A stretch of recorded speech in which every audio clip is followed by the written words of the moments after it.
হাতে যে ফোনটি দেখতে পাচ্ছেন এটি হচ্ছে স্যামসাংয়ের A03s। এটির প্রবলেম হচ্ছে যে টাচ কাজ করছে না। আপনারা দেখতেই পাচ্ছেন যে কোনোভাবেই টাচ কাজ করছে না। তো এই প্রবলেম সলভের জন্য এখন মাদারবোর্ডটাকে আমরা আলাদা করব এবং সিপিইউটা খুলে আবার রিবোর্ড করতে হবে, তাহলেই আশা করি কাজটা হয়ে যাবে, মানে টাচ কাজ করা শুরু করবে। তো চলুন দেখতে থাকি। আইসিটির চারপাশে পেস্টিং করা, তো ধীরে ধীরে অর্গান দিয়ে হিট দিয়ে সতর্কতার সাথে আইসিটিকে কাটতে হবে। তো দেখতে থাকুন আপনারা। আইসি কাটতে যেহেতু বেশ কিছু টাইম লাগে, সেই জন্য আমরা ভিডিওর স্পিডটা বাড়িয়ে দিচ্ছি।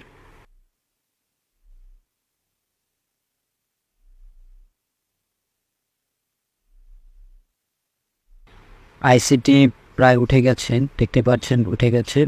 এখন এই আইসিটিকে সুন্দর করে ক্লিন করতে হবে। যত রকমের পেস্ট আছে, গ্লো আছে, এগুলোকে সুন্দর করে ক্লিন করে এরপর বন্ধ করতে হবে আইসিটিকে।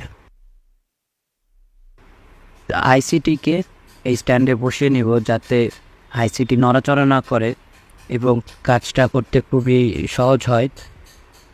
এখন আমরা সুন্দর করে এই যে পেস্টগুলো আছে এগুলোকে রিমুভ করতে হবে, পরিষ্কার করে নিতে হবে আইসিটিকে সুন্দর করে।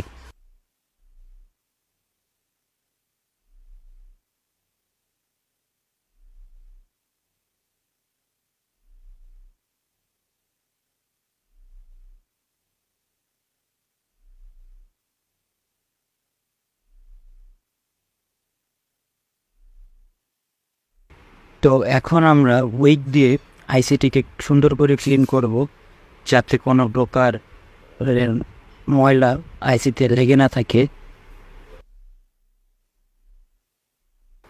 উইক দিয়ে আইসি ক্লিন করা হয়ে গেছে, এখন অপটেন দিয়ে আর একটু ক্লিন করে নেব। আইসি ক্লিন করা হয়ে গেছে, এখন বল করার পালা। তো স্টিল শিটের মাধ্যমে আমরা সুন্দর করে বল করে নেব।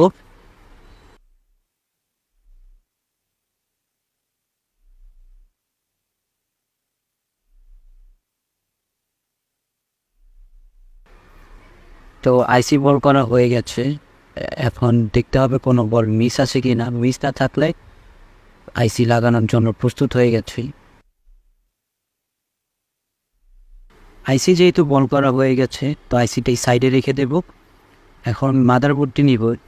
মাদারবোর্ডের যে অংশে আইসিটি লাগানো ছিল সেই অংশের গ্লোগুলো ক্লিয়ার করতে হবে, সুন্দর করে পরিষ্কার করে তারপর আইসি বসাতে হবে।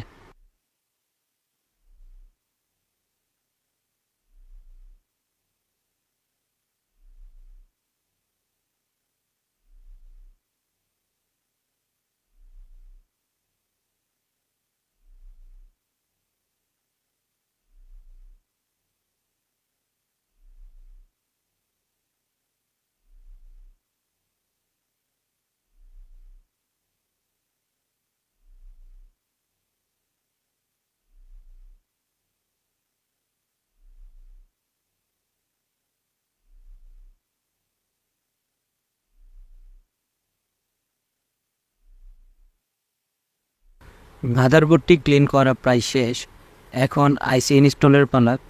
তো আইসিটি সুন্দর করে বসিয়ে নিতে হবে।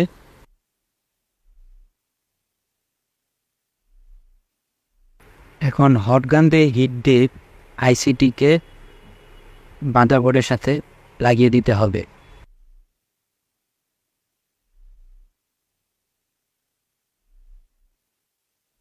খুব বেশি হিট দেওয়া যাবে না, নয়তো মাদারবোর্ডটি ফুটে যাবে বা আইসিটি নষ্ট হয়ে যাওয়ার সম্ভাবনা থাকে। আইসিটি যেহেতু মাদারবোর্ডের সাথে অ্যাটাচ করা হয়ে গেছে, এখন আইসিটিকে ফ্যানের মাধ্যমে, পোলার ফ্যানের মাধ্যমে ঠান্ডা করতে হবে। এখন মাদারবোর্ডটি ফোনের সাথে কানেক্ট করতে হবে। কানেক্ট করার পর ফোনটি অন করে দেখতে হবে যে টাচটি ঠিকমতো কাজ করছে কি না। তো চলুন ফোনটি অন করা যাক, অন করে দেখা যাক। ফোন যেহেতু অন হয়ে গেছে, এখন আমরা টেস্ট করে দেখব যে আদৌ টাচ ঠিক হলো কি না। তো নাম্বারগুলো এখন আমরা টাইপ করে দেখব যে হ্যাঁ পারফেক্টলি ওয়ার্ক করছে। তো হয়ে গেছে এখন